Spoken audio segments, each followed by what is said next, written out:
early slate here on Wednesday. It's a 4-gamer. We're gonna have to try and the rules that before we get into every game by game. Want to try to find a way to get a little bit different wherever you can, obviously.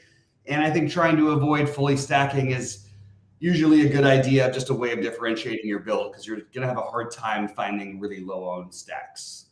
That's my first thoughts. Anything that you want to throw in there? No, I guess we'll just get to it. We got plenty of Yeah, anytime. There's some interesting things going on. Yeah, well, let's we'll do it. We'll pull up your screen and we'll go game by game. I think that's probably the best way to approach it. And all right. Again, we got some time, so we could just do game by game. Yeah. So right off the bat, we're right in variant zone, right? With Andrew Haneytown, he on the one hand could project to be the best play on the slate, and on the other hand could provide an incredible stacking opportunity for Arizona. I currently am doing the latter in that stacking Arizona. Okay. That's what I am. That's the current thing. But again, I haven't talked any of this through yet, so I need some help. This is what I was thinking of doing right now, though. Mm-hmm. Yeah, and it's very strange because we really it's just a bullpen game for Arizona today, so it's going to be hard to figure out like all the matchups and everything for Texas. I like the idea that you mentioned right there. That's one way to get different. We talk about this all the time. I have interest in both Heaney and I'm totally good with that Arizona take. I think that makes a lot of sense. I also think if you don't want to take a full stack, just remember Heaney gives up a lot of home runs. I do think this is a good matchup for him for what it's worth. Just gonna take a quick look because he was with the Dodgers last year. I know he's faced these guys a few times and just get an idea of how he did against them. Not that it necessarily matters with him because he's just at times the most unhittable guy in baseball, and even in the same game, then he literally will walk 4 guys and give up back-to-back home runs afterwards. Like you just don't know what you're gonna get. Not much. And you can do he could do both. Like against the Yankees. Yeah. Well, he gave up like 3 straight home runs, and he still ended up like 20 fantasy points or something like that. Mm-hmm. It's an interesting point. Like if there was somebody you really liked on the other side today, which I don't know if there really is necessarily on like one specific bat that really stands out for Arizona. But he is the kind of guy you can take a hitter against on a 4-game slate and pitch him if you want to. Maybe a Christian Walker or something. Usually I'd want like some speed upside, but I don't know if I love these guys. What's that? What about that Carroll guy? Carroll, problem, yeah, lefty, really expensive, and he's questionable, I think, still. So I'm not sure. My guess is he doesn't play today. Just a guess. The fact that he's questionable and they're facing a lefty, that's pretty much it. All right. Yeah, you got to like Valdez, right? Yeah, I mean it's hard not to like Valdez, but I mean there's other options. There's other guys we can talk about that may seem a little weird. I think you could definitely play both of these pitchers. It's hard for me to get excited about the hitting in this game because I still have respect for Logan Webb, and I have respect for Valdez. They're both very good pitchers. Neither one of them walk a ton of guys.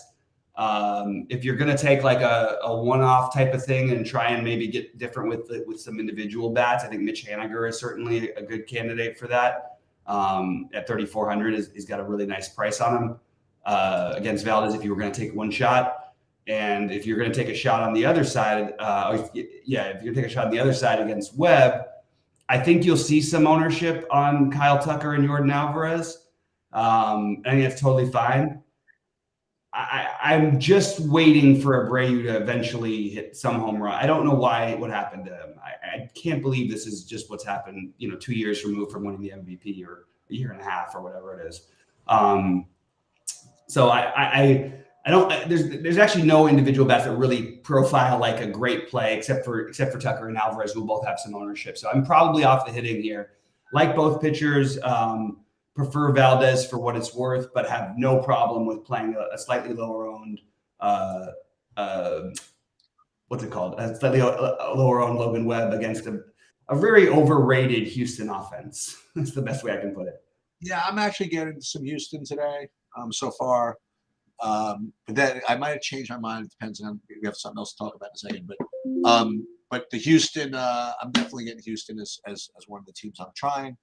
But like I said, it's a 4-game slate. It's gonna come down. It's gonna come down to again how you construct. Like if you're gonna be able to get away with your 4-2-1-1s and get them right.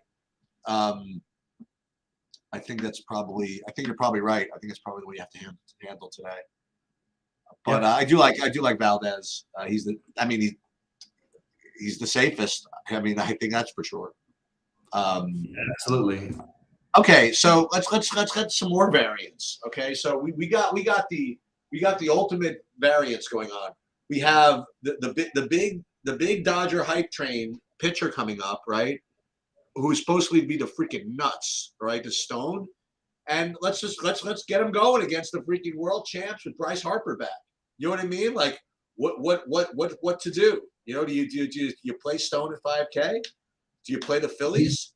And then on the other hand, you have Nola, who God knows what's going on with him, and he's facing a Dodger team coming off of 13 runs. So I kind of want to play Nola. 13 runs back to back. 13 runs. Right. I kind of want to play Nola because it makes so little sense. So I kind of want to do that. And I wanted to get your opinion on Stone in general and what you think they might do with him, because I mean this is obviously something you want to do, right? I mean he's 5K and supposed to be an incredible prospect. Why not play him? So what do you think of all this stuff? Yeah, strange to say that in a year or two we may be talking about Stone as being the best, like he would be the best pitcher on this slate, possibly. You know what I mean? Maybe by next year. Right. He's got tremendous stuff. Good control over his over the strikeout pitches, which is what you like to see.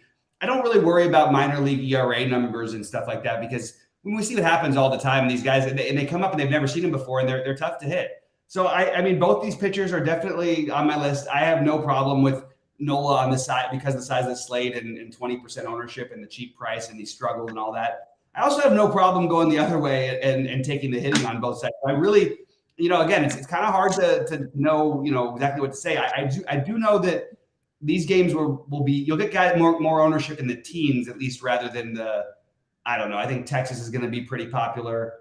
I think San Diego is going to be really popular. But I like the idea of these teams, and I looked. Dodgers lineup just came out. Hayward's batting 5th, I believe. He's been hitting this year. I'm not sure how much I buy into the long term, but I've seen the Dodgers resurrect plenty of guys before. Favorite bats would be pretty obvious, but one thing I'll throw at Freeman, Betts, Bryce Harper. But I do like James Outman. They're down in that 6 hole that they're sort of keeping him in. Let me just make sure that he's in that starting lineup, because I saw the starting lineup came out. I was looking at it on my watch, and then I didn't actually see the full list. So yeah, Outman's in there. Okay, Outman, yeah, 6th. I like the idea of Outman. Outman, Betts, Freeman, Smith, Muncy are all tremendous plays, I feel like, or guys to take shots on. In general, I'd rather attack Nola with lefties than righties.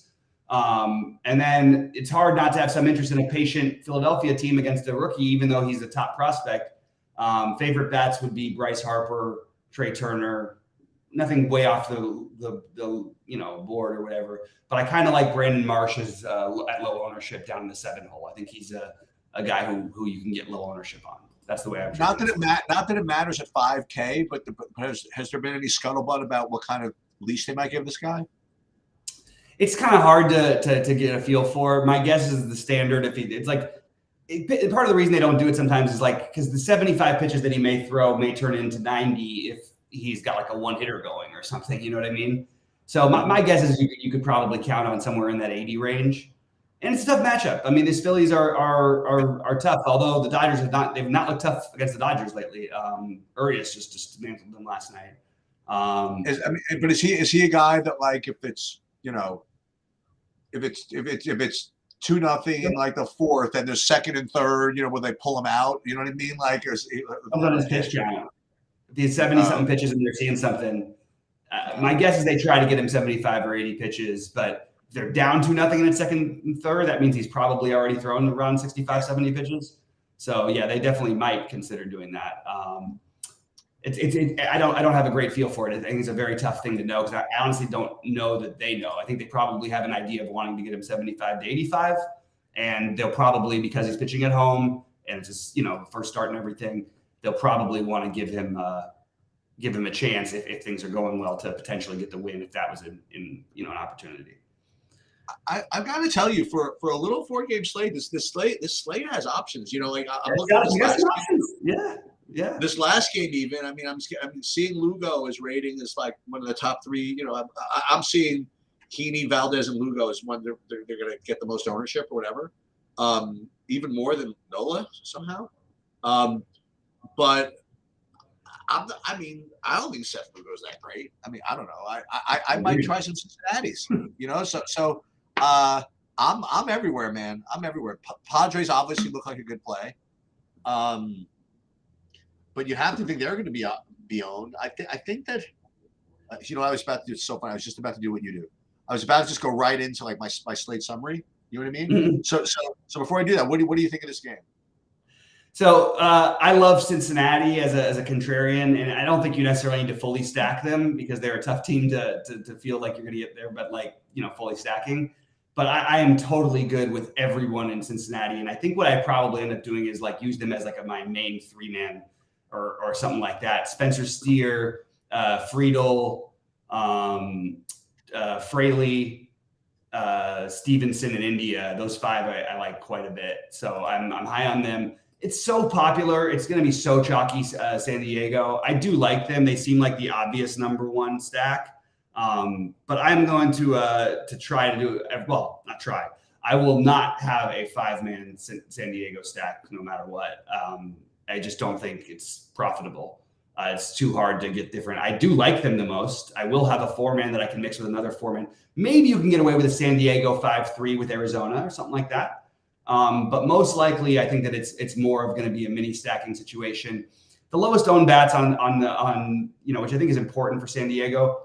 We don't know what their lineup is, and they sort of threw a loop last night. They had 3 first basemen. They're going to have at least 2 today. Cronenworth and Carpenter, you think will be there. Cronenworth should be lower owned, and he won't be pulled out of the game if a lefty comes in, like Carpenter will, most likely. And I think you could play the bottom of it with Kim and Grisham to be a little different. But obviously, the Machado, Tatis, Soto, Bogarts are all really, really strong plays. It's just I don't want to eat that ownership as a full stack. So that's what I think. So why don't you give us your summary sheets? Yeah. So I think right now I'm going to announce that my top owned stacks are going to be the aforementioned Arizona Diamondbacks and the now mentioned Cincinnati Reds. I think that's going to be the deal. I don't know if that's exactly what's going to be in the big mind because I'm going to play that one too. But as far as my overall exposure, that's what I think I'm going to end up doing. I like the stacking against Heaney thing. Yeah. And I definitely like stacking against Lugo. And where we're going to be a little different is that I'm a little more stubborn, and I'll end up with 5-man Cincinnati's. I'll end up like these guys that have no chance. You know what I mean? I'll have oh yeah, so I got a 5-man stack. Where's who's Jay Barrero? Well, I need him. You know what I mean? So I'll probably end up a little more pure like that. But I do like the Cincinnati side, and as far as pitching goes, I think my highest owned pitcher is going to end up being Nola, maybe. Nola Valdez, something like that. And I'm forcing in at least 30% stone. I'm a believer. What I probably should do is play some Phillies. but I'll be rooting. I'll be rooting for the Dodger farm system. Yeah, I'm having a very hard time with the pitching even still. Heaney, Webb, Valdez, Nola, and Stone are all interesting to me for different reasons. Probably end up the highest on Valdez, Heaney, and Nola, even though that's pretty chalky. Yeah, but you're going to play Cincinnati. You know what I mean? You don't need to. Right. You don't need to go see that. And remember, not all the things we talk about when we do these shows is trying to win the tournament with 10,000 people. Some of it we're trying to beat a few hundred people. And I just think it's important to remember that kind of stuff. It keeps coming up for me when I'm playing the NBA. I talked about it a little bit last night, because when you're really trying to just beat a couple hundred people or a few hundred people or 500 people, even whatever, anything less than 1,000, you can get away with a bunch of guys in the 10% owned range. I mean, nobody in the NBA last night had a guy single digit owned that won a tournament. And that's sort of how you want to treat these. The difference with baseball, though, is you do want, for the hitting at least, because it's just so high variance. You definitely want to try to get a couple of these sub 10 percenters in. And I think that Cincinnati and Arizona are a good way to do that today. So that's pretty much my thoughts for it. Sheets, anything else before we get out of here? I don't think so. No, I think we're good. I'm out for live today. Okay. And just so you guys know, I will be putting out an MMA video tomorrow, including for those of you. I mean, you guys forgot about this, but I won a seat to like this live final playoff thing. It's like worth 10K, and the first round of that is this weekend. Oh, awesome! So is that, and the card is in New Jersey, and to follow up on something we brought up earlier, DraftKings is putting me in the suite. The only question is if I'm going to feel up to going. Yeah, so we'll see how it all shakes out. But watch for that content tomorrow, and let's take something down tonight. Absolutely, sounds good, buddy. All right, well, enjoy the day. And one other thing I wanted to add about this early slate is definitely you can leave a lot of money on the table if you want to. Oh wait, you know what I didn't think about? Is there any rain on this slate or no? Nothing. Nothing that I've got. Yeah. I know you're not guaranteeing anything. Don't worry about it. Yeah, I just want to make sure I didn't speak out of turn.